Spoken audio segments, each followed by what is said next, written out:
my name's Adam Schwartz. I'm the CSO of Qynapse, and in the next 10 to 15 minutes I'll tell you a bit about what we do as a company and some of the products that we offer.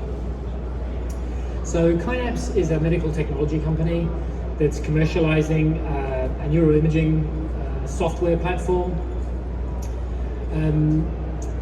aimed at a range of CNS disorders, but also a range of use cases. Importantly, we support both use in clinical routine, but also we reach back into clinical trials, providing a continuity between the advanced stages of development of new treatments through to post-launch and application alongside those treatments in the marketplace.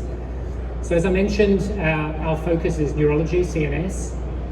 Our historic focus has been neurodegeneration and multiple sclerosis, but many of our tools are equally applicable across other neurological disorders as well, and that's something we're working on, building out the use cases more specifically. Essentially, what our tools provide is a way to get more precision from the neuroimages, which we hope will lead to quicker and more accurate treatment decisions and better outcomes in clinical research. So our technology is based on a solid foundation.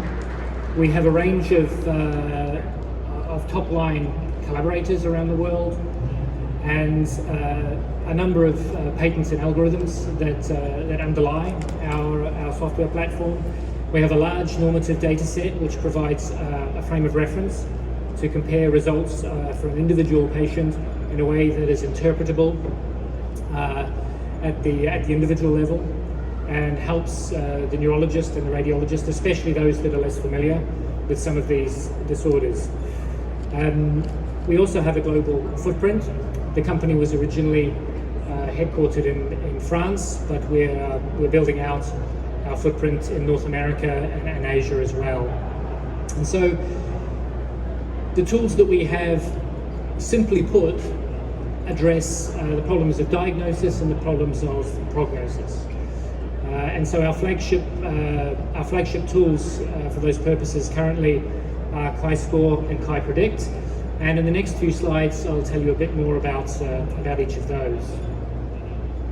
So Chi-Score is our FDA-cleared, CE-marked medical device software, which is essentially an advanced image analysis platform. And so what it does is it basically provides fast, fully automated analyses of images of various sequences in a way that's not only fully automated, but therefore provides a completely reproducible answer. You run the software 5 times on the same image, you get the exact same answers 5 times. And this translates into reduced time and cost in healthcare, and also improved nuance of understanding of the different neuroimaging phenotypes in a research setting, something that standard volumetry that is done in clinical trials up to this point does not provide. And so this is something that is very useful, we believe, in an earlier and a differential diagnosis setting, because of this additional interpretability that we provide due to the comparator data sets, which provide a reference to line up an individual case with. The measures are objective and can be tracked longitudinally in the tool as well, providing a longitudinal assessment of any potential interventions that might be trialed. And as I mentioned, something that we're very focused on as well is reaching back and deploying these in the clinical trial setting, where some of these clinical use cases can be worked through prior to a particular treatment hitting the market. So the next couple of slides, I want to show you some data, because what I've said is all well and good, but as I mentioned, our tools rest on a fairly solid foundation of data. So this slide summarizes a paper that is just come out. It's essentially a comparison between the results of our tool with what the regulators consider to be a gold standard, which is a consensus manual segmentation from 3 expert neuroradiologists. And you can see here that our tool lines up very, very well with those manual segmentations, but with the added benefit, of course, of being reproducible, eliminating both inter and intra-rater variability, as well as providing a deterministic solution, so you get the same answer each time. And one thing that I will point out, this is a very diverse set of images that we're working with here. This is a real-world data set. This is from different scanner types, different coil setups. This is from different field strengths. And so this isn't a highly enriched data set where we're gaming the system by working in it with a with a single scanner at a high-end research center to get, shall we say, artificially favorable data. This is really, really solid performance in a good, diverse, real-world data set. And so this is, as I said, this is a paper that's just come out.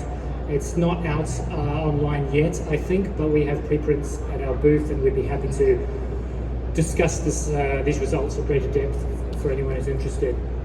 And so this is a second data slide here. This is a similar story.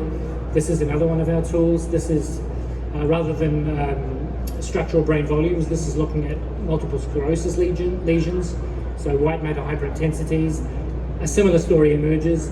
Our algorithm performs very, very well in comparison to gold standard manual segmentations, vastly reducing both inter and intra-rater variability, and also outperforming a number of comparator algorithms from the scientific literature.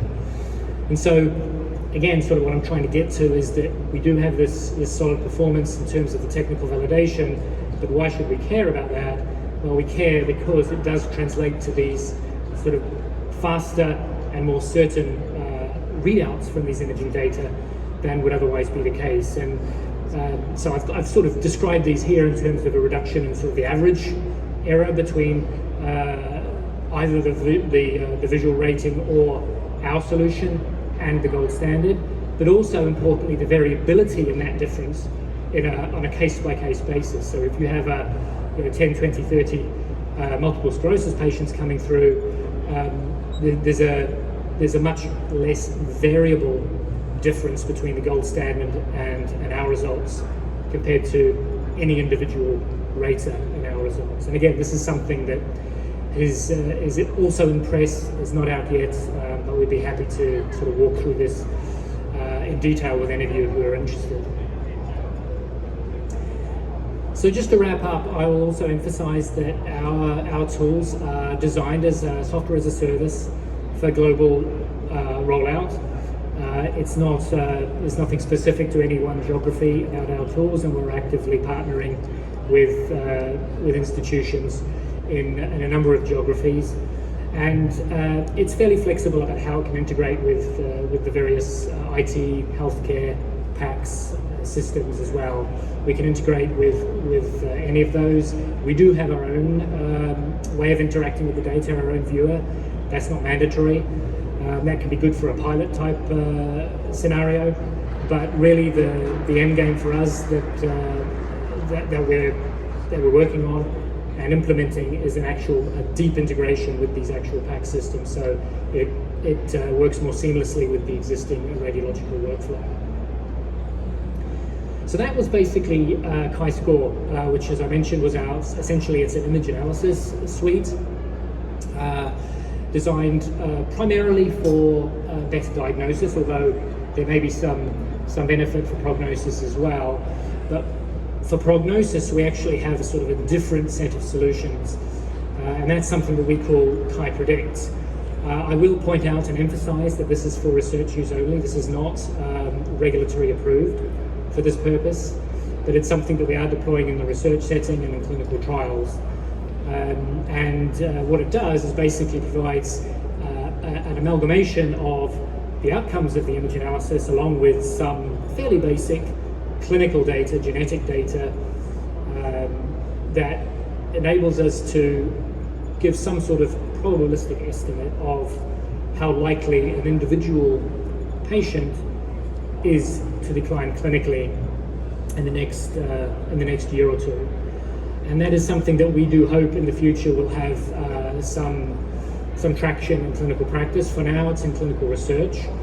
And in the context of clinical trials, I don't know how many people in the audience are actually trialists rather than practitioners, but one of the big hurdles for running clinical trials in neurology is that you have a very heterogeneous population, even with a well-defined clinical set of inclusion criteria. And so you end up with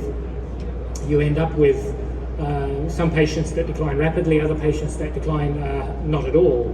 And so if you're looking for a slowing of some clinical decline, clinical evolution, then that basically wreaks havoc with your statistics. It increases the variability and reduces the power of a drug that may be biologically efficacious of actually picking up a signal, because you're going to be underpowered and you're not going to be able to detect any slowing in people that are not otherwise going to decline. And I would argue there's also sort of an ethical argument there as well.